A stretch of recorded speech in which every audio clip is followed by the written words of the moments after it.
Obrigado, pastor Edson. Obrigado, pessoal. Que alegria, que prazer estar aqui com vocês. Como vocês são bem-vindos. Vocês sabem que a casa é de vocês mesmo. Uma honra. Que palavras boas nós ouvimos aqui. Eu já estou abençoado. Estava agora lá na nossa igreja, no Boulevard, em Santa Efigênia, treinando líderes, ministrando lá uma palavra. É muito legal, um trabalho muito legal. Eu estou muito feliz, então, de ver tanta gente hoje à tarde recebendo palavras, se desafiando. Que Deus abençoe muito você. Eu fico feliz, talvez você não alcance, eu acho que você não consegue alcançar a dimensão da honra, da alegria que eu fico, não é, de estar com vocês hoje, de andar por aí, de ver igrejas, de ver notícias, de acompanhar o que está acontecendo na Europa, de ver o que está acontecendo nos Estados Unidos, de ver o que está acontecendo no Brasil todo, de ouvir testemunhos do Rio de Janeiro, de ver igrejas sendo transformadas lá, de ver São Paulo sendo tão impactada e alguns líderes tão fortes, se levantando, igrejas enormes. Eu fico feliz demais, fico feliz de ver 30 pessoas lá em Picos, um lugar que ninguém pensava em chegar, de tão quente, de tão pobre. E abrindo agora lá, igrejas, vão ser cerca de 20 novas igrejas. Nós estamos alcançando a meta de 300 igrejas plantadas ali no sertão do Piauí e do Maranhão.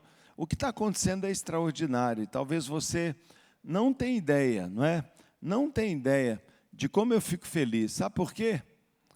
Porque há muitos anos atrás, em 1997... eu morava lá no Colégio Batista e eu estava assim escondido atrás de uma cortina. A gente adaptou uma varanda, a gente fechou a varanda com vidro, ela era bem pequenininha, 1 metro assim, e aqui tinha uma cortina e eu ficava ali era o meu lugarzinho de oração. E ali Deus começou a falar comigo e eu pedi uma direção para Deus, eu pedi socorro, porque ali eu estava dizendo: Deus, eu não posso ser pastor, eu não sei ser pastor, eu não sei falar, a igreja está só diminuindo, eu estou numa crise enorme, eu não tenho qualificações, eu não tenho uma experiência profunda com o Espírito Santo, a minha vida é meio dupla, eu não estou feliz, eu não quero mais. E eu estava ali, e eu não vi nada.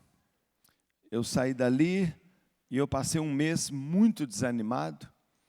E sabe, passado um mês, uma cunhada minha bateu lá em casa. E ela chegou para mim e minha esposa, e a irmã da minha esposa, ela falou assim: olha, Deus tem me abençoado muito com dinheiro, e eu trouxe um presente para você. Eu falei: oba, tem uma pizza aí. Mas ela me deu passagem aérea, hotel, e ainda alguns dólares, dizendo: vai haver um congresso de pastores num outro país, vai lá, porque lá está havendo um avivamento, e lá está havendo um avivamento extraordinário, e você está precisando. E aí eu estou sentindo o maior amor da parte dela, pensando em mim, mas eu descobri que o interesse não era em mim, era nela mesmo. E olha, esse presente aqui é minha última chance, porque se você voltar de lá igual, e continuar um pastor assim tão desanimado e tão fracassado, eu vou embora da igreja. Quer dizer, ela estava me dando assim um ultimato. Sabe o que aconteceu? Eu fiquei ofendido. Você riu, mas eu queria matar ela. Porque sempre a gente quer matar as cunhadas, não é? Eu queria matá-la, porque eu me senti ofendido. Aí eu fui para aquele cantinho furioso e Deus falou comigo: uai, você me falou isso? Eu falei: eu falei, mas não gosto dos outros falam. Eu falo que eu sou um fracasso, mas ouvir dos outros dói. E eu fiquei muito bravo com ela. E sabe o que eu fiz? Eu peguei aquele negócio todo, dei para minha esposa e falei assim: devolve para sua irmã, porque eu não vou lá nunca. Bem, foi chegando o dia da viagem, e eu nem lembrando mais. E era sábado à noite o voo, e eu sábado acordei de manhã, botei meu short, preparei minha mochila, acordei as meninas, vamos para o clube, vamos para o clube. E a minha esposa fez o café, a gente tomou o café, e eu estou indo para o clube, ela falou assim, aonde o senhor pensa que vai? Eu falei, eu vou para o clube. Eu falei, não vai coisa nenhuma, hoje é o dia da sua viagem. Eu falei, que viagem? Aí ela pegou tudo lá, passagem, tudo. Eu falei, esta viagem? Aí eu falei assim, você sabe que eu não vou. E ela falou assim, para o quarto.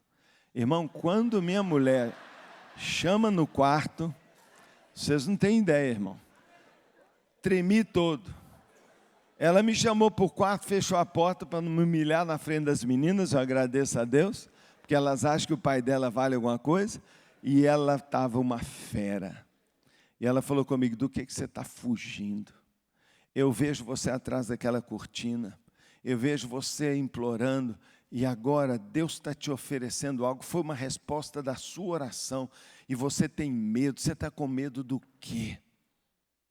Essa igreja não vai para frente é por sua culpa. Essa igreja está ruim porque você está péssimo. Essa igreja está ruim porque você não achou ainda o que Deus tem para você. Essa igreja está péssima porque você está desorientado, porque você está procurando um caminho que até hoje você não achou. E eu, E eu pensei que eu ia perder a pele ali, porque ela estava brava demais. E o senhor pode botar sua roupa nessa mala e sumir da minha frente. E volta de lá transformado. Rapaz, que mulher brava. Joguei umas peças de roupa na mala, muita blusa de frio, porque ela estava gelada, e viajei. Sabe, irmãos, quando eu cheguei lá, eu já contei muito essa experiência.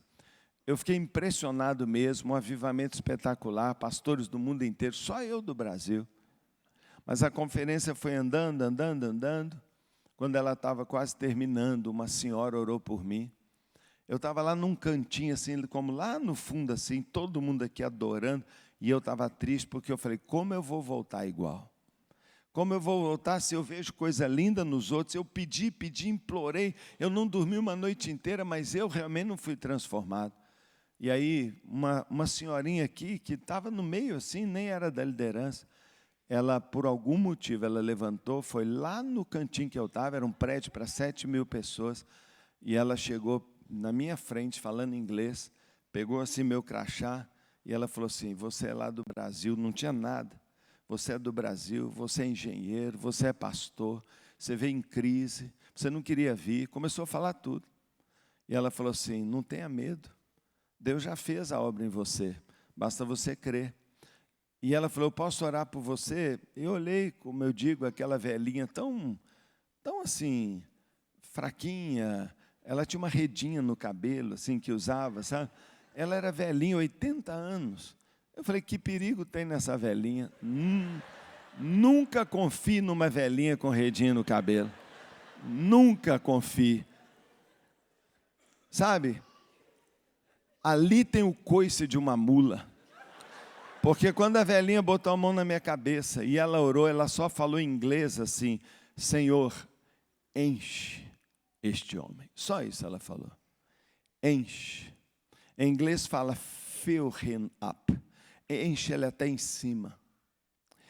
E quando ela botou a mão na minha cabeça, eu tomei um coice. Foi um coice mesmo. Parecia que eu tinha tomado 1000 volts. E eu fui jogado na parede, pum, e eu caí no chão. Quando eu caí no chão, eu não me dei conta que era de manhã, isso era 11 horas da manhã, quase meia-noite eu acordei. Já estava tudo apagado, eu levei um susto, achei que eu tinha morrido, não é? Mas eu achava que o céu tinha luz, mas estava tudo escuro. Mas aí eu vi uma luzinha lá na saída e tinha um guarda lá e eu fui cambaleante. E ele falou, poxa, você passou o dia todo e me falaram para ficar de olho. E eu estou de olho, mas falei, ele vai dormir aí a noite inteira. Eu estava lá desmaiado, um dia inteiro. Estou falando de uma experiência muito sincera. Só que eu me lembrava claramente do que eu vi. E quando eu estava caído ali, além de eu ter visto muita coisa da minha vida e Deus ter mostrado muita coisa no meu coração, eu vi um grande coração, mas depois que ali eu clamava a Deus, muda meu coração, eu recebi um toque do Senhor e imediatamente eu me vi no meio de um grande, enorme gramado assim, não era um gramado de um campo, de um campo de futebol, mas era assim, como se eu estivesse numa área rural. A ideia era de um campo enorme, com uma leve montanha lá na frente, perder de vista. E eu estava lá vendo tudo aquilo, quando lá por cima do morro começou a aparecer gente. Sabe esses filmes de guerra que você está aqui e o inimigo vai armando ali, você vê e fala assim, gente, como eles botaram tanta gente? Um filme épico de guerra, só que não era soldado, era gente. E eles vieram enchendo aquelas montanhas todas bem suave, vinham descendo de longe, mas era uma multidão que para mim cabia 1 milhão de pessoas lá. E elas vinham andando e caminhando por aquele gramado, e vinham na minha direção. Deus estava querendo me dar uma visão. E alguma coisa assim, do tipo assim, uns 100 metros ali à frente, eles não viam mais. Eles iam sumindo, e eu não entendia o que estava acontecendo, e eu andei em direção a eles, quando eu vi aqui no meio, então, uma vala. Mas era uma vala enorme, como se tivesse rasgado a terra de um terremoto e abriu um buraco, só que ele era escuro e negro lá embaixo. E ali, 30 metros ali, toda aquela multidão chegava e caía no buraco. Só que eles não caíam igual eu cairia aqui se eu bobear, pum, não. Eles iam caindo em câmara lenta, todos, ao longo daqui. Eu entendi que eram os perdidos, a população sem Deus, milhares e milhares de pessoas ao longo, onde eu podia ver, caindo naquele buraco. E eu estava desesperado ali, um cheiro horrível. E eu olhei o rosto das pessoas, e as pessoas tinham uma aparência de zumbi, como se elas estivessem dopadas, como se elas não vissem, como se elas estivessem ali sendo sugadas, empurradas. Eu levei um susto, eu estava abalado ali, quando olhando eles caindo ali, aquele buraco, e eu sabia que era o inferno, e eu ouvi uma voz. E a voz disse para mim, de forma inesquecível, inequívoca, marcante, está no meu cérebro todo dia, mexe comigo toda hora, eu oro todo dia sobre isso, e ali eu ouvi uma voz dizendo, o perdido, e eu vi que não era era uma multidão, é o planeta todo, é Betim inteira, é Contagem, é Belo Horizonte, todos aqueles que ainda não conheceram Jesus, ele disse, o perdido está realmente perdido. E ela falou isso 3 vezes, o perdido está. Eu sei que o perdido está. Eu sou pastor, eu leio a Bíblia. Eu sei que aquele que rejeita a Cristo está condenado.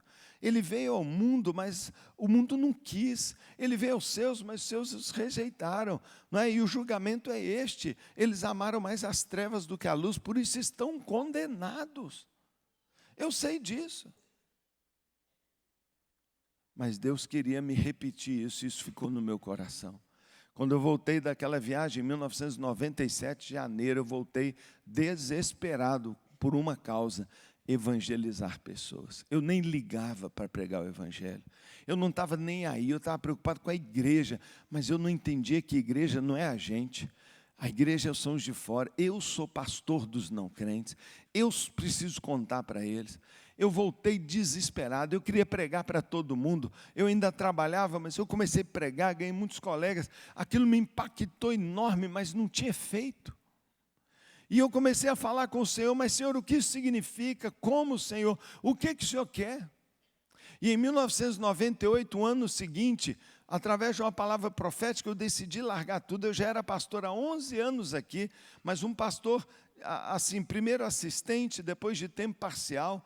E eu trabalhava o dia inteiro e dava sobra para a igreja, e não era aqui, era lá no Santo Antônio, era uma igreja pequena, tinha cerca de 250 membros na época, e eu liderava a igreja, eu trabalhava à noite, todo dia à noite eu ia para a igreja, eu trabalhava todo domingo, eu estava exausto, 11 anos nessa batida, liderando uma área da empresa ultra demandada, mas também numa igreja, apesar de pequena, mas muito trabalhosa.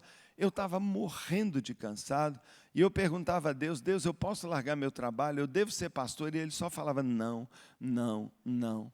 Mas foi em 98, depois de uma experiência com o Senhor de novo, que eu decidi, largar meu trabalho. Então, no início de 99, eu vim para a Central, lá em cima, em tempo integral, e ao invés de sair correndo para já fazer algumas coisas, eu aproveitei, já que agora eu posso fazer tudo à noite, eu vou passar os dias, Eu não vou sair fazendo coisas durante o dia, eu vou passar os dias orando. E eu quero saber uma coisa de Deus. Senhor, como é que a gente fecha esse abismo? E eu falei, se Ele me chamou para pastor agora, como eu posso alcançar esse povo e fazer que eles não caiam? Para. Ou como é que eu posso fazer uma ponte para eles não caírem e eles virem para o lado de cá onde eu estou salvo? Eu queria essa resposta. E sabe, eu fiquei naquele período muitos meses, indo ao meu gabinete todo dia bem cedinho, porque eu trabalhava numa empresa lá, é um regime pancada, então eu estava acostumado a trabalhar muito, eu chegava cedinho na igreja, só saía de noite. Muitas vezes eu não comia, eu me tranquei, eu fiquei 9 meses lá buscando, orando. E nesse período eu estudei, como vocês sabem, Igreja com Propósito, eu estudei Rede Ministerial, Assembleia de Deus, eu estudei Igreja Batista Espetacular lá de São Paulo, eu fui na Colômbia, eu fui na Coreia ver o Dr. Cho, almocei com ele, eu fiz tanta coisa, eu buscava, e tudo que eu aprendi, eu comecei a botar em cartolinas pelas paredes daquela salinha pequenininha que eu tinha, e eu ia anotando lá, por exemplo, a Igreja com Propósito, é isso, e tal, isso. E tinha lá uns 8 modelos, e eu comecei a falar, mas Senhor, como? Qual? De que maneira eu vou fazer? Porque o perdido está perdido. Um dia, irmão, eu estava lá orando, de manhã, e amargurado, meu coração apertado, 99 ia acabando. E eu estava lá orando ao Senhor, e eu tinha chegado e tinha adorado e orado, e naquela manhã, ali ajoelhado, Deus falou comigo, e eu perguntei de novo, Senhor, qual, Senhor? E Ele falou, levanta os olhos. E quando eu levantei meus olhos, bem naquele cartaz que estava escrito células, e lá embaixo estava tudo que eu tinha aprendido sobre célula. Eu já tinha lido o livro do Ralph Nabel, eu já tinha lido o livro do Joel Kominski, eu já tinha visitado esplendorosa igreja em células, eu já tinha lido o livro do pastor Larry Stockstill. Eu estava cheio de coisas sobre célula, mas eu também estava cheio de outros. Mas quando eu levantei meu olho, aquele cartaz brilhou, uma luz como se tivesse assim, aquele holofote brilhou, e eu fiquei impressionado, e ele falou comigo assim, a sua igreja será uma igreja em células. E nesse momento, ele me mostrou uma multidão de pessoas, todas elas sem rosto. Era muito estranho, porque era um corpo igual, tinha gente mais morena, gente mais clara, mas quando eu ia ver os traços para eu saber quem não, era meio embaçado. Todos eram iguais. E eu vi que eu também não tinha um rosto. E Deus falou comigo, não vai ser um ministério de um pastor maravilhoso. Você nunca será famoso, conhecido, nada disso. É um avivamento sem rosto. É um mover de todos, porque todo crente, estava escrito lá, todo crente é um ministro. Ninguém vai ficar impactado com você, mas eles ficaram impactados com a sua igreja. É a sua igreja que vai chamar a atenção, porque quando vocês se unirem, quando cada um entender o seu sacerdócio, o sacerdócio de todos os crentes, quando cada membro mais simples disser, eu posso contribuir, eu vou me envolver, sabe? Ali eu entendi, ali eu compreendi, sabe? Eu sabia que quem estava falando comigo é Jesus.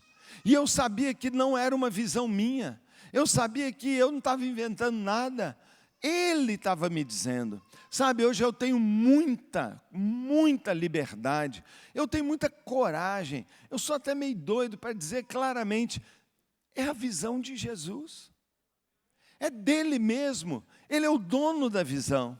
Por isso eu não tenho medo dela parar, eu não tenho medo de dar errado, eu nunca tive, eu já sabia, eu fui tomado de uma convicção, sabe, eu fui tomado de uma fé muito grande, e eu quero perguntar para você, você tem fé em Deus? Você tem fé em Deus? Você crê nele? Você crê nele? Você crê que Ele é o Criador? Você crê que Ele é o dono de todas as coisas? Você crê que Ele é amor? Você crê que Ele é misericórdia? Você crê que um dia o Filho dele voltará? Você crê que o Filho dele veio, morreu, ressuscitou? Você crê em Deus? Eu também creio. Muita gente crê. A maioria dos cristãos crê em Deus. Você tem fé em Deus? Ótimo, que maravilha, isso garante que você vai ser salvo. Mas nós precisamos mais do que a fé em Deus para fazer a obra de Deus. Nós precisamos da fé de Deus. A fé em Deus é uma fé que brota no coração de cada um de nós e que sobe da terra para o céu dizendo, eu creio em você. Mas a fé de Deus é um dom que vem do alto, é uma visão que Ele dá, que te enche de certeza e diz, ninguém me para, Ele está comigo, eu vou conseguir, eu vou fazer. Irmãos, o que eu quero dizer para vocês, é que um grupo como esse aqui pode mudar toda a região metropolitana, porque 12 apóstolos explodiram em poucos anos o mundo inteiro. Nós podemos fazer algo tão poderoso, mas há uma condição, o justo viverá da sua fé. Essa obra é uma obra de fé. Sabe, eu me levantei dali, de todos esses 2 grandes encontros, o mesmo Paulo, o mesmo derrotado atrás da cortina, com a mesma voz, morando na mesma casa, casado com a mesma mulher, com medo dela, igualzinho. Eu continuei o mesmo, não houve um transplante, não mudou nada, eu não tive uma outra revelação, nada disso. A mesma Bíblia, o mesmo Deus, a mesma Igreja Batista, mas tudo mudou. Tudo mudou. Por quê? Porque se minha fé me levou para junto de Deus em fé e eu declarei minha fé e fui salvo, a fé que veio dele entrou em mim e me tomou de confiança, convicção, autoridade, coragem. Todos nós precisamos, esta é uma obra de fé, porque é Deus que faz. Eu olho para trás e vejo, não tem nada a ver comigo, não tem nada a ver conosco, foi Ele, é o Senhor que faz. Mas Ele achou uma pessoa que não duvidou mais. Nunca mais eu fui para trás daquela cortina choramingar, nunca mais eu fui dizer que eu não podia, nunca mais eu reclamei do meu pouco estudo, nunca mais eu briguei com a minha timidez, nunca mais eu acreditei, Ele me chamou, então Ele me capacitou, eu já tenho tudo que eu preciso para cumprir o chamado dEle, já está em mim. Foi isso que Pedro entendeu. Quando Pedro chega diante de um aleijado, as pernas não mexem, sempre estava lá, há anos aleijado. O aleijado pede uma esmola e Pedro fala, puxa, eu sou pobre igual você, eu sou um pescador que já não pesca há muito tempo, eu estou desempregado há 3 anos, eu não tenho nenhum dinheiro, cara, eu vim andando para não pagar vale transporte. Eu estou quebrado, cara, eu não tenho ouro e prata, e não era papo não, mas eu tenho algo. Eu tenho algo, se Deus me chamou para ser apóstolo, tem algo dentro de mim. E é isso que não ajuda você, mas transforma você. Ah, irmãos, nós não somos uma igreja para ajudar pessoas, nós não somos uma igreja para fazer obra social, nós não somos uma igreja para dar sopão, nós não somos uma igreja para ajudar os que sofrem. Apesar que a gente tem que fazer isso, nós somos chamados a transformar o mundo. E nós só vamos transformar o mundo com o poder residente que está dentro de cada crente, que é tomado da fé de Deus. Se você tem fé de Deus, você não duvida, você crê. E porque você crê, você sabe quem você é. Por favor, abra a sua Bíblia. Abra a sua Bíblia, vamos lembrar desse texto que nós já ouvimos tanto, mas eu preciso lembrar você e ajudar você nesta noite. Abra a sua Bíblia, por favor, em Atos capítulo 18. Atos capítulo 18. Todos vocês já ouviram falar, todos vocês conhecem a igreja em Corinto. Há uma das maiores, enorme, gigante igreja. A igreja de Corinto foi a maior, a mais cheia de dons, a mais exuberante. Foi a igreja imensa que Paulo fundou. Sabe, esse texto fala para nós como tudo começou. Sabe, fala como esse homem plantou uma igreja, como esse homem Paulo plantou uma igreja. Atos 18, verso 1, diz assim, depois disso Paulo saiu de Atenas e foi para Corinto, tudo ali perto. E ali encontrou um judeu chamado Áquila, que havia chegado recentemente da Itália com Priscila, sua mulher, pois havia sido tal. Aí diz lá assim, 4, todos os sábados ele debatia na sinagoga e convencia judeus e gregos. Depois que Silas e Timóteo chegaram da Macedônia, então Paulo começou a pregar, testemunhando ali em Corinto que Jesus era o cristão. Mas opondo-se eles e lançando maldições, Paulo sacudiu a roupa e lhes disse: caia sobre a cabeça de você seu próprio sangue, estou livre da minha responsabilidade, de agora em diante vou largar vocês. Você está entendendo o que está acontecendo?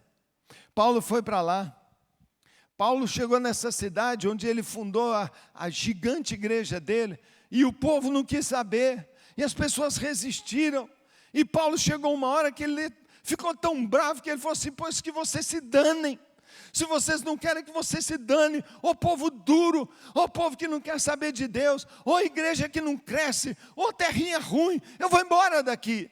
Muitas vezes tem pastor assim: eu vou embora daqui, porque essa igreja é ruim, porque essa igreja não ouve, porque essa cidade parece que afundou no pecado, meu Deus, não vai dar certo. E aí Paulo vai embora, Paulo quer ir embora.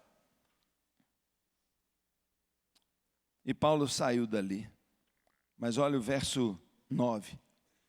Certa noite, o Senhor falou a Paulo em visão. Eu entendo isso, eu contei 2 visões aqui para vocês. E o Senhor falou para Paulo em visão. A visão de Jesus, não de Paulo. Não tenha medo, Paulo. Continue falando. E não fique calado. Quanto crente está calado e não fala de Jesus? Não fique calado. E ele diz: primeiro lugar, pois eu estou com você. Irmão, essa frase bastaria para qualquer um de nós. Eu estou com você. Sabe, irmãos, todo aquele que tem fé em Deus, Deus está com ele. Todo aquele que crê é um filho de Deus. A todos quanto tem fé em Deus, Deus deu o direito de se tornarem filhos, e Deus cuida. Eu estou com você. Muitas vezes a gente tem dúvida até disso: será que Deus está conosco? Ele diz: eu estou com você, e ninguém vai lhe fazer mal ou vai ferir você. Nessa cidade, Paulo, ninguém vai encostar no fio do seu cabelo, porque eu estou te protegendo. Uau, tá bom assim? Tá bom assim. Já bastava? Para mim já bastava, mas não é assim que funciona. Não é só isso. Não basta você ter salvação, segurança da salvação, saber que com você está tudo bem, que Deus está do seu lado, que a sua igreja é bacana, que a sua igreja é de Deus, que Deus está com o Edson, que Deus está com o Júlio, que Deus está com vocês. Ótimo, que bom saber disso, mas isso não basta. O Senhor quer colocar uma certeza dentro dos seus obreiros e dos seus líderes. Ele diz assim: porque eu tenho muita gente nesta cidade. Eu tenho muita gente nessa cidade. Por favor, repara o que Jesus falou para Paulo. Paulo não conseguiu ninguém ainda. Paulo está tentando há um tempão e está fracassando. E Jesus não falou para ele: continua, insiste aí, porque nós teremos muita gente. Depois lá e tal. Não, ele não falou isso. Ele falou assim: eu já tenho muita gente aqui. Espera aí. Os caras não são convertidos ainda. Eles não são crentes, não. O que Jesus está falando? Jesus está dizendo assim: ô Paulo, eu já fui no futuro. E eu já vi aqui uma mega igreja. Vai ser a sua maior igreja. Então, para mim, hoje ou amanhã ou ontem, é a mesma coisa. O tempo não me prende. E eu já vi o futuro, Paulo. E eu já vejo você fundando a sua maior igreja aqui nesse lugar que ninguém quer. O que ele está fazendo? Ele está fazendo fé vir para ele, a fé de Deus. Ele está fazendo Paulo enxergar o que ele ainda não vê. Hebreus 11, verso 1, define a fé e diz: a fé é a certeza, eu tenho certeza, a minha convicção, eu tenho, não é Deus não, um humano que esconde atrás da cortina, que não sabe pregar, que não sabe liderar, mas Deus me mostrou, eu tenho convicção que há muita gente que vai converter, eu tenho fé, fé é a certeza das coisas que não se veem, eu não vejo, eu não preciso ver, mas a fé me faz ver, por quê? Porque as coisas visíveis vieram a existir das que são invisíveis. É a fé, é pela fé que a gente vê. E quando você duvida, e quando você diz, minha igreja é ruim, meus líderes são ruins, quando pior ainda você diz, eu não sei liderar, eu não consigo multiplicar, fecha a sua boca. Porque a sua boca muitas vezes está destruindo a sua fé. Um dia o Senhor falou para mim, essa multidão que você viu será a sua igreja. Sua igreja vai ter uma multidão como essa que você viu. E acabou, irmãos, a partir daquele dia, eu criei nisso. O que você está vendo? O que você está vendo? Um dia, Deus chegou para um homem chamado Abraão e falou para ele assim, Abraão, eu te escolhi, viu, cara? Ô, Senhor, que legal. Eu te abençoarei. Uau! Você será uma bênção, e através de você, até os confins da terra, todas as nações, todas as famílias e nações e povos serão abençoados através de você. E ele, uau! Gênesis capítulo 12. Que coisa incrível.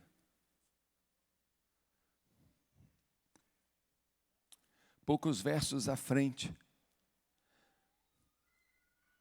Abraão já passou um tempão e ele está falando, poxa, ele falou que eu seria pai de uma multidão, e eu não tenho nenhum filho. E ele começou a duvidar, e ele começou a desistir, e ele já estava pensando, tudo que eu tenho eu vou dar para esse Damasceno aqui, tudo que eu tenho eu vou dar para ele. E ele já estava vendo como é que ele ia passar a herança, porque ele já está ficando velho. Ele já está com uns 90, já vai morrer. E ele já estava falando, ó, Damasceno, eu vou dar as terras, eu vou dar todos os rebanhos. Tudo vai ser seu, porque não tem filho, vai ficar para você mesmo. Quando o Senhor, então, entra na tenda onde ele está e fala, e aí, Abraão, está tudo bem? Ele falou, está bem nada. Não acontece. A minha igreja não cresce, minha célula não multiplica. E tudo que eu sonhei não aconteceu. E aí, ó. Alguém depois continua essa igreja aí, porque eu vou embora. Sabe, Abraão estava desistindo porque passou tempo sem ele ver. A fé dele esmoreceu. E aí o Senhor falou com ele, então vem cá. Você sabe que Abraão, Jesus estava ali dentro da tenda conversando com ele, empurrou ele para fora da tenda e botou ele para fora e falou assim, você está choramingando? Aí falou assim, ajoelha aí. Pega uma mão de areia aí. Pega uma mão de areia. E agora conta os grãos. Contou? Agora conta dessa montanha toda. Agora conta todos que você está vendo para lá e para cá, essas dunas e meia. Conta. Ele falou, Senhor, não tem como contar. Então estou te prometendo. Assim como incontáveis são os grãos de areia, assim será a sua descendência na história. E ele falou assim para Abraão. Ele falou assim, Abraão, para de ver negativo. Agora levanta os seus olhos. E estava aquele céu escuro, não tinha luz elétrica, não tinha cidade. Quando você vai para a fazenda, para a roça, que tem aquela noite esplendorosa, que parece que você pode ver todo o Cruzeiro do Sul, você pode ver tudo ali. E aí ele olhou as estrelas, e aí Jesus falou para ele assim, está vendo, Abraão?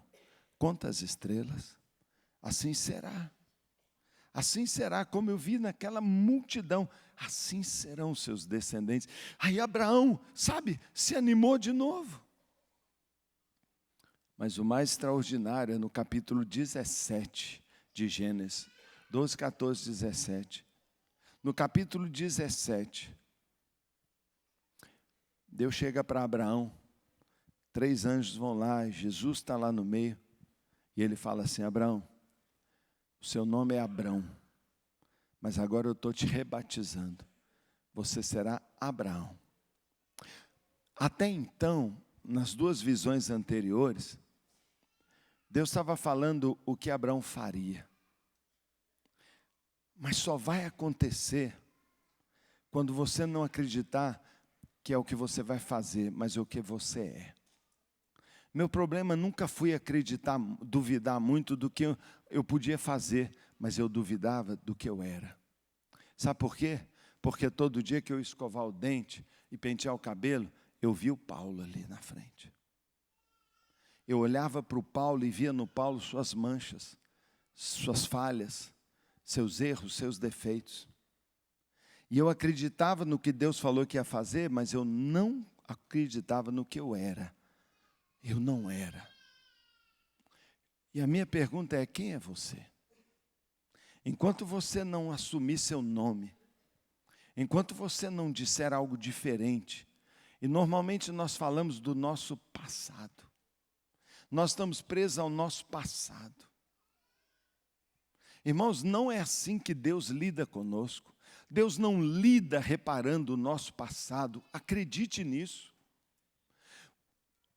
O maior líder que já houve na terra, as pessoas dizem que foi Jesus. O segundo maior líder que eu considero é Moisés. Moisés é de uma grandeza, de uma estatura, é uma coisa louca, é uma coisa extraordinária. Quando Jesus se transfigurou naquele Monte Tabor, diz que estava Elias e Moisés ali. Moisés é grande, Moisés está em todos os lugares, Moisés foi um dos maiores. Mas deixa eu começar, ele começou o ministério dele assassinando uma pessoa. A primeira coisa que ele fez para tentar servir a Deus foi matar uma pessoa. Agora eu quero perguntar para você, quantos versículos da Bíblia inteira fala que Moisés matou uma pessoa? Quantos? Eu não sei se você contou. Sabe quantos? 1. O que contou e ponto. Nunca mais Deus falou naquilo. Nunca mais Deus tocou no assunto. Se eu fosse escrever o livro de Êxodo que conta isso, eu chamaria assim, livro do assassinato de Abraão, de Moisés. Livro do assassinato de Moisés. Porque eu só ia ver o defeito dele, mas Deus não viu. Deus falou, livro do Êxodo, da libertação do meu povo, através de um cara. Sim, cometeu um erro, mas não é o erro dele que o define. Muitos de nós pegam um erro que a gente cometeu e diz para o resto da vida, eu sou esse erro, eu não sou esse erro.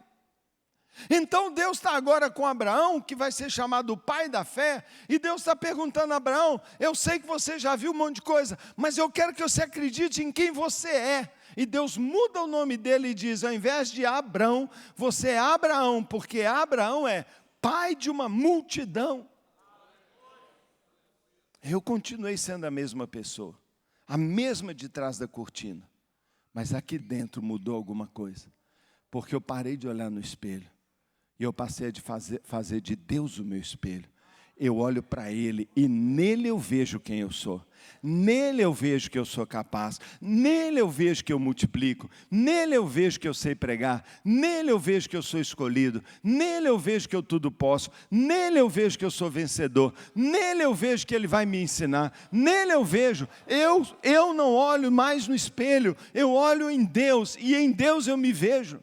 Se Ele disse, acabou. Isso é ter a fé de Deus, a fé que vem do céu para você, que responde à fé que veio de você para o céu. Quando você vai mandar a sua fé para o céu, Deus te faz filho. Quando a fé de Deus vem para você, Deus te faz instrumento de vida e multiplicação. Você já tem a fé de Deus?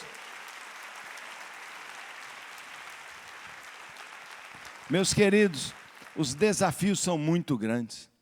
Se nós olharmos ao redor, nós vamos ver um mundo em falência, crises enormes, dificuldades enormes. Eu entendo, eu compreendo, mas eu não olho para isso. Eu sei o que Deus me chamou a fazer. Ele disse, faça discípulos que façam discípulos. Um dia o Senhor aproximou dos seus discípulos e disse, filhos, façam discípulos Sabe, em toda a nossa visão nós temos um pilar inegociável, porque foi o que Jesus se aproximou e falou. Ele disse: faça discípulos, tira o povo do inferno.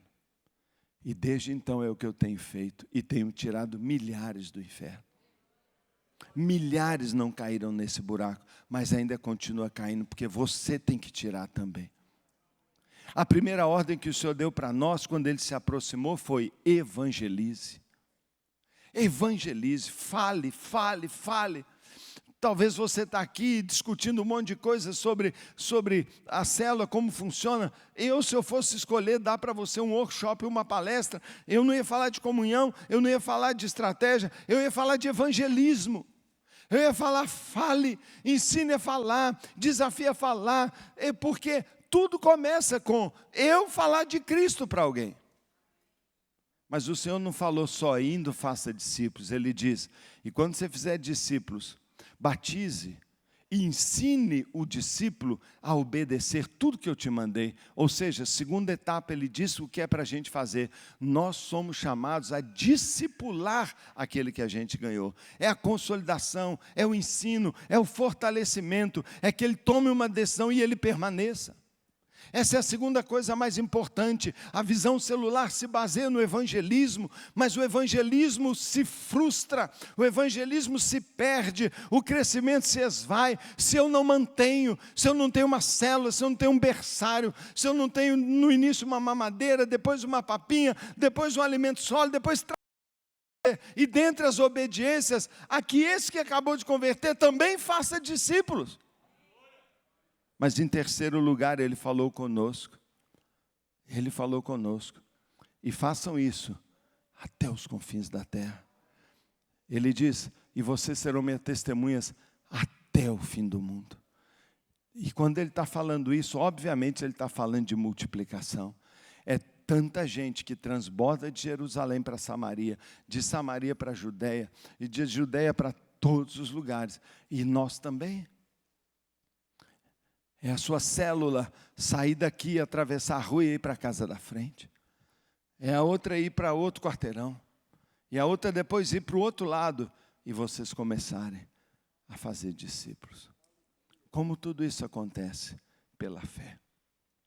Eu pergunto: você já tem a visão de Jesus? Você entende que o que nós estamos fazendo não é um método? Não há mágica em você fazer a escola de líderes. Não há nada disso. Tudo se opera pelo que os seus olhos veem. Eu tenho uma palavra muito séria para a RMBH. A primeira delas: fecha a boca. Não fale mal da visão. A visão que Deus nos deu é poderosa e ela vencerá. Deus não fala algo que volta vazio. Ele diz: assim será com toda a palavra que sai da minha boca. Ela descerá à terra como chuva, regará a terra, produzirá frutos e subirá com resultados. Ela não voltará para mim vazia. Nunca uma palavra que eu mandei vai vir sem vidas. E se o Senhor deu para nós, todos nós, uma palavra chamada visão celular, grupos nas casas, cada crente um ministro, cada casa uma igreja uma igreja multiplicadora, em células com pastor que focam em treinar, formar líderes, supervisionar, cuidar, motivar, falar da visão, encorajar. Bem, ela vencerá, porque a palavra do Senhor não volta vazia, mas ela cumprirá tudo. E o que eu fico feliz que eu estava dizendo, é porque hoje se cumpriu. Se cumpriu.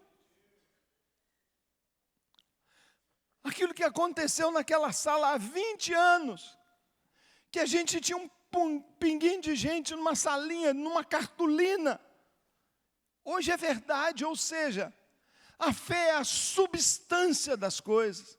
Primeiro você vê no mundo espiritual, olha, agora eu vendo no natural. Por que aconteceu? Porque eu criei. O que é crer? Crer é sair e fazer. Crer é dizer: então eu posso. Crer é dizer: Gênesis 12, Gênesis 13, Gênesis 17. Eu sou uma bênção. Eu posso isso então. Isso é fé. E hoje, você imagina? O Fujão, o escondido atrás da cortina é pai de uma multidão.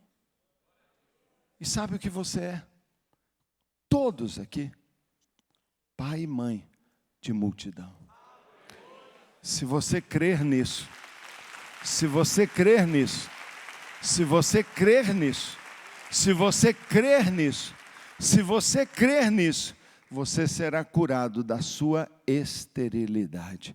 Abraão foi curado aos 99 anos de idade da sua esterilidade e já velho recebeu vitalidade. Você não percebe que nós estamos ficando sem vitalidade? Você não sente às vezes sua fé enfraquecendo, sua igreja enfraquecendo, seu ministério está perdendo vitalidade? Está perdendo é fé, porque vitalidade é resultado de fé.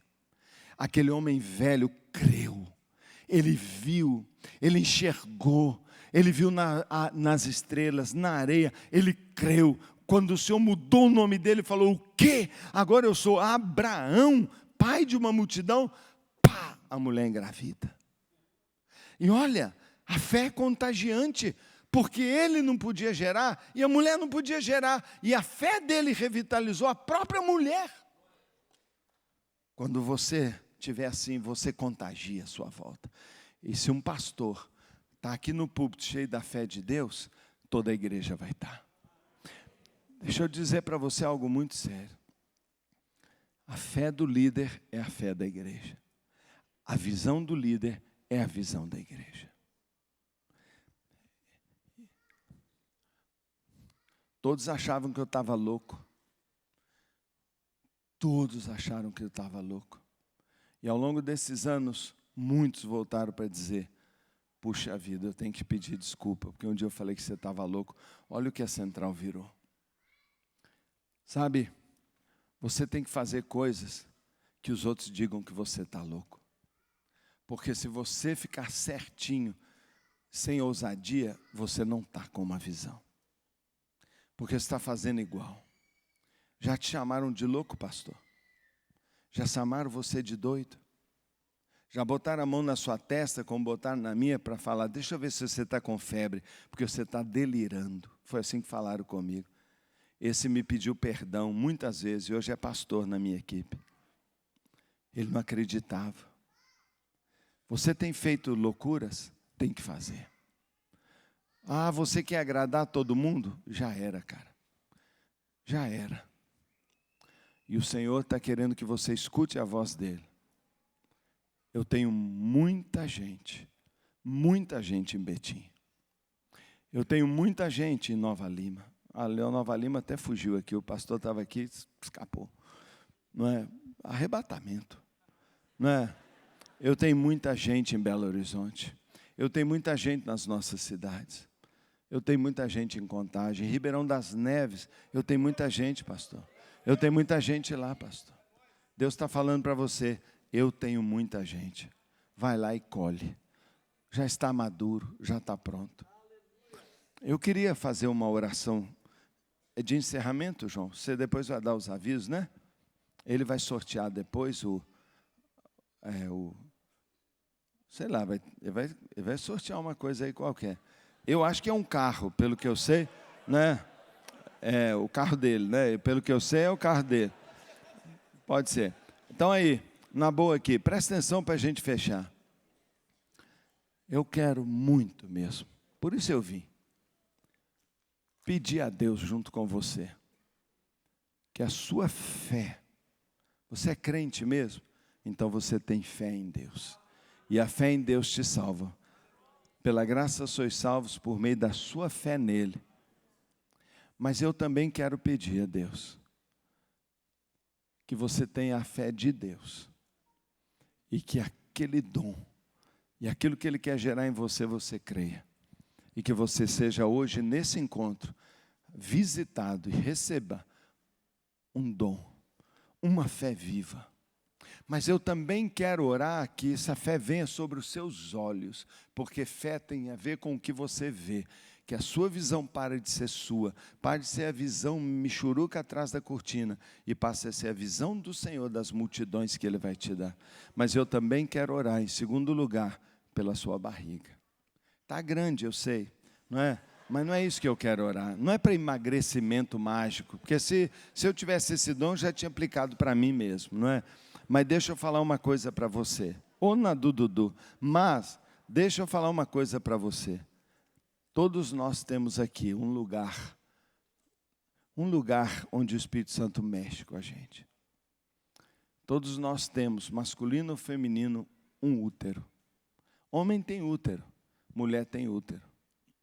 Mulher tem útero para gerar bebês biológicos, homem não tem, mas mulher tem útero para gerar filhos espirituais também. Homem tem útero só para filhos espirituais. Mas muitas vezes nós temos doenças de útero. E a grande doença do útero de homem ou de mulher é a incredulidade. É não crer. É a falta da visão de Jesus. É quando você mesmo se diminui. Eu quero pedir que você fique de pé. Eu vou fazer uma oração muito simples. Meu tempo já acabou e não é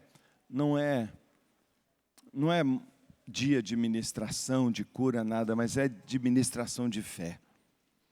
Se você é um líder de célula, se você é um pastor. Aliás, eu quero pedir que os pastores, se creem na palavra que eu falei, eu quero que eles ministrem sobre o seu próprio povo, porque eu não sou seu pastor. Eu sou amigo do seu pastor, amigo e admirador. Seu pastor é meu parceiro no reino. Ele é meu colega de evangelização do mundo. Seu pastor é igual a mim. Seu pastor é uma bênção. Eu quero pedir a todo pastor que está aqui, que saia do seu lugar e fique aqui na frente. Sim, de frente para o seu povo. Todo pastor eu quero pedir que venha cá. Pode ser o pastor titular, pode ser pastor auxiliar, pode ser o pastor de louvor, pode ser, pastor, não é? Foi consagrado. Vem aqui, eu quero pedir todos os pastores. Pastora também, você é pastora consagrada? Pode vir, irmão, não tô fazendo acepção nenhuma. Eu quero chamar todo pastor, mas eu não quero que ninguém fique atrás. Eu quero exatamente como está aqui, que você fique assim, ó, distribuído. Pô, tem mais pastor do que gente aqui. Rapaz, quanto pastor, meu Deus. Ô, gente, se eu soubesse um negócio desse, não, aí sim, viu? Aí sim. Isso é o que eu estou chamando aqui de Black Friday pastoral. Tem uma liquidação de pastor aqui hoje. Meu Deus, eu vou levar uns 3 lá para casa. Jesus, ô pastor, vou pegar você para mim. Eu quero pedir que os pastores que estão escondidos, que não coube aqui, e está em fila dupla, sobe a escada, vem aqui também. Pode subir aí os de fila dupla, aí vem cá. É proibido estacionar em fila dupla, sobe para cá. Ninguém na frente do outro, não. Sobe aqui, irmã. Vamos, gente. Sobe aí, quem tem 2 pernas, sobe. Isso. Fica aqui, ó, alinhado aqui. E alinhado aqui, ó. Junto comigo. Irmão, se o seu pastor fizer o que eu vou fazer, ele está autorizando você fazer o que ele está fazendo. E o que eu quero é que o que ele recebe, você vai receber também, porque vocês são uma equipe. Ele conta com você como braço direito, braço esquerdo, como o grande força dele. Eu dou graças a Deus porque a visão é de Jesus. E os frutos que essa igreja tem não são meus, não, são dos líderes que acreditaram. Você é o que acredita no seu pastor, mas agora, hoje é uma mudança. Você vai parar de acreditar no seu pastor e acreditar em você. Fé de Deus é você acreditar em você, e você começar a trabalhar e a pregar sabendo o resultado está na mão dele, não volta vazio, e eu vou ser um grande multiplicador. Então eu quero pedir agora que o Senhor nos dê a fé de Deus. Como eu vou representar isso? Eu vou representar isso pedindo a você que pegue a sua mão direita, porque eu estou só com a direita livre, e põe ela sobre os seus olhos. Eu queria que você fizesse uma imposição de mãos nos seus olhos, porque não é você, eu estou pedindo para Deus e para o Espírito Santo mudar a sua visão. Isso é visão. Olho fala de visão, mas não é visão natural. O seu olho está bom ou está ruim, sei lá, mas põe a mão no seu olho e tampa, não olha para cá, não filma com o celular, não põe a mão no peito, não põe a mão no bolso, é no olho, é no olho. Tampa o seu olhar para que você perca a sua visão antiga e agora quando você destampar depois, você vai ter a nova visão. E eu vou orar para que após tampar a sua visão, você volte a ver, como Paulo, 3 dias cego, voltou a ver, e quando ele viu, ele era outra pessoa. Por quê? Porque a visão mudou, e a visão venceu. Então eu quero pedir que você ponha a mão nos seus olhos e creia agora. E eu quero pedir em silêncio, que você fale com Deus, e que você humildemente diga: Senhor, me dá a visão de Jesus. Me dá a visão de Jesus. Eu só tenho a minha visão. Ou talvez eu tenha a minha e um pouquinho da do meu pastor. Eu não quero nem a minha e nem só a do meu pastor. Eu quero a visão de Jesus. A visão de Jesus. Pede para Ele: Senhor, me dá a visão de Jesus. Ore e peça, por favor. Se você tem óculos, tira o óculos e põe a mão nos seus olhos. Toque nos seus olhos. É olhar um mundo diferente. É olhar as pessoas diferentes. Olhar a igreja diferente. Olhar a sua célula diferente. Olhar a supervisão diferente. A escola de líderes diferente. Mas principalmente, olhar para você diferente. E mudar seu nome hoje. E de fracassado você vai se tornar vitorioso. E de pequeno você vai se tornar grande. E de alguém que faz adição de 1 ou 2 por ano, você vai ser um multiplicador. Vai multiplicar 100. E o menor que veio nesse dia da visão, vai ser pai de 100 filhos espirituais. Todos aqui presentes se multiplicarão em 100. Cada um nos próximos anos vai ganhar 100 pessoas para Jesus. E 100 pessoas cabem em 10 células. Então, não só o pastor, mas cada um se torna um supervisor de 10 células. Porque a sua célula virou 10. Você fala assim: eu vou rir. Cuidado, hein? Sara também riu. E se você rir, sua célula vai multiplicar tanto que Deus vai chamar você de setor Isaac. Porque Isaac significa riso. Eu fui rir de Deus, olha agora. Agora Ele está rindo de mim. Põe a mão nos seus olhos e peça: Deus, me dá a visão vitoriosa, a visão de conquista. Pai querido, a minha oração agora, intercessória, por cada pastor e cada líder, todos juntos, cada ovelha seguindo o seu próprio pastor. Cada pastor está aqui pedindo o que eu estou pedindo visão, não a visão em células, não a visão deles, não a visão da central, não a visão do DNA, mas a visão de Jesus, a maneira como Jesus nos vê, a maneira como Jesus vê a nossa célula, a maneira como Jesus vê nossa história, a maneira como Jesus vê nossos erros, a maneira como Jesus vê nosso potencial, a maneira como Jesus vê a nossa vida. Senhor, eu estou clamando ao Senhor, muda a nossa maneira de ver. Ó Deus, nos dá a visão de conquista. Eu quero pedir sobre cada líder, sobre adolescentes, sobre donas de casa, mulheres simples e homens simples. Eu quero pedir sobre os super intelectuais. Eu quero pedir pelos hiper estudiosos, pelos que têm pouco estudo. Eu quero pedir pelos abonados. Eu estou falando pelos mais simples e talvez pobres. Eu estou pedindo pelas igrejas que têm tecnologia e luxo. Eu estou pedindo também para aquela igreja que se reúne numa salinha alugada, pequenininha. Eu estou orando pelos que já têm centenas, mas eu estou orando pelo que é um punhadinho de pessoas. Eu estou pedindo, Senhor, dá a visão de conquista. A visão de conquista, que quem tem 100, Senhor, veja a conquista de 1000, que quem tem 10, veja a conquista de 100, de 500, de 1000, Senhor, abre os olhos, dá visão de conquista, Pai, em nome de Jesus. Eu quero pedir a mesma visão de Jesus, Pai. Eu quero pedir sobre cada um a fé de Deus. Eu quero pedir que eles creiam, Senhor, que são pais e mães de uma multidão, e que eles podem e têm, ó Deus, a fé que multiplica, que cura a esterilidade, que dá vitalidade e força. Eu abençoo, Pai, declaro cada pastor que está aqui na frente, cada pastora, pai e mãe de uma multidão de pessoas, e que vão evangelizar, que vão consolidar e que vão multiplicar por causa disso. Ó Deus, a 100 para 1. E eu oro pedindo isso em nome de Jesus. Põe a mão agora, a mesma mão, sobre assim, o lugar que é o seu útero, ou que, homem, seria o seu útero, não é? Aqui na barriga mais embaixo, põe a mão aqui. Mulher sabe isso muito bem, já teve cólica, tem cólica todo mês, já teve filho, sabe o que é um útero, não é mesmo? Então eu quero pedir agora que os homens, não é, imaginem isso também. E o pastor Po Yong Cho falou, sabe, tudo começou quando eu fiquei grávido. Todo mundo riu dele. Eu falei que gente que faz isso, todo mundo acha que está louco. E ele falou, eu estou grávido. Eu estou grávido, eu estou grávido. Quem lê o livro A Quarta Dimensão, sabe que ele falou isso. Eu, quando fui lá, ele falou também. Ele falou, pastor, a primeira coisa que você tem que fazer é ficar grávido de uma grande igreja. Você só consegue acreditar que você pode fazer uma igrejinha pequena, mas você pode ficar grávido. Você pode ficar grávido. Eu falei, mas homem não fica grávido. Ele falou, pastor, fica. Líder de célula, fica grávido. Líder de célula, você vai ficar grávido de uma célula de 20 pessoas. Você vai ficar grávido de multiplicar em 2 de 10.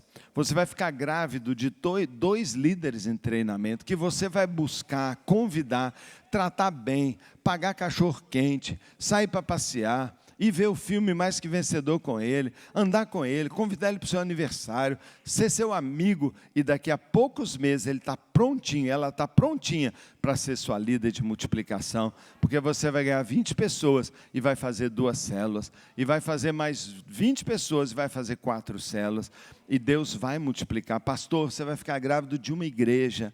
Se você tem 10 células, você vai ficar grávido de 100 células. Se você tem 100, você vai falar, eu quero 500, eu quero as 300 que o Senhor deu aqui, pai. Eu lembro quando eu tive 300 células, eu quase tive um infarto quando falaram, pastor, chegamos em 300, e eu via a luz da parede em cima da cartolina virando verdade, meu Deus, pensa nisso, põe a mão sobre o seu útero ou útero feminino, útero masculino, não que gera filho biológico, mas que gera filho da fé.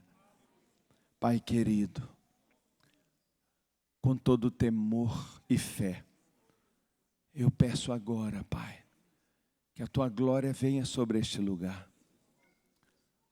Pai, eu te honro, eu digo, não tem nada a ver comigo. Eu tento pregar assim, contando história, entusiasmando, para eles não dormirem. É só para isso, eu não quero aparecer. Eu estou aqui me esforçando, Pai, é para chegar nesse ponto. Mas agora eu baixo minha voz. Eu volto a ser aquele pastorzinho atrás da cortina. Humilde, Senhor, para te pedir, por favor. Eu não posso fazer nada. Eu só posso pedir, mas quem faz é o Senhor. Pai, eu quero pedir uma cura maciça neste lugar. Eu quero pedir que o Senhor cure as igrejas da região metropolitana de Belo Horizonte, as que estão aqui e as que não estão, as que são do nosso movimento e as que ainda não são. Eu quero orar por todas as igrejas, mas especialmente em porção dobrada por essas aqui. Que o Senhor cure estas igrejas da infertilidade, que o Senhor cure da falta de crescimento, que o Senhor cure, Pai, cure do medo, cure, Pai, de serem presos em denominação, cure, Pai, de ficar amarrado a métodos de homens, cure as igrejas, Pai, do medo, ó Deus, de perder posição política, cura essas igrejas, cura, Senhor Deus, cura da pequenez, cura, Deus, da mentira, cura, Pai, do assassinato, do pecado que uma vez aconteceu, mas que está vivo até hoje, cura, perdoa, cobre. Eu quero pedir que o Senhor possa aspergir o coração de todos os pastores, a consciência se torne limpa, e que o Senhor ponha sangue no coração, para que a consciência limpa não faça lembrar dos pecados, e se sentir acusado ou intimidado. Eu quero pedir, Pai, em nome de Jesus, espírito de coragem. Eu quero pedir, Pai, plena convicção, e eu quero pedir, Pai, que cada um se torne um Abraão, o pai de uma multidão, e eu oro por cada irmã e cada irmão, que também sejam curados, Pai, da infertilidade, de não conseguir ganhar almas, nem multiplicar. Eu quero pedir, Pai, faz de cada um aqui um multiplicador, abençoa sobrenaturalmente o Teu povo, derrama um favor, uma graça, perdoa todos os pecados, tira as travas, Pai, ilumina os olhos para que tenham a visão de Jesus, e toca, Pai, para que a vitalidade ainda que com muitos anos sem poder dar filhos, mas que ela volte, Pai, e no esplendor da fé, cada um gere o filho da promessa. Eu peço, Pai, filhos da promessa, que vão ser também os multiplicadores e que gerarão mais 2. E eu quero pedir os netos da promessa, que vão gerar 12, Senhor. E daí vai gerar uma multidão incontável. Assim eu abençoo estas igrejas e eu oro em nome de Jesus. Amém? Dá uma salva de palmas para o seu pastor aqui. É o seu pastor.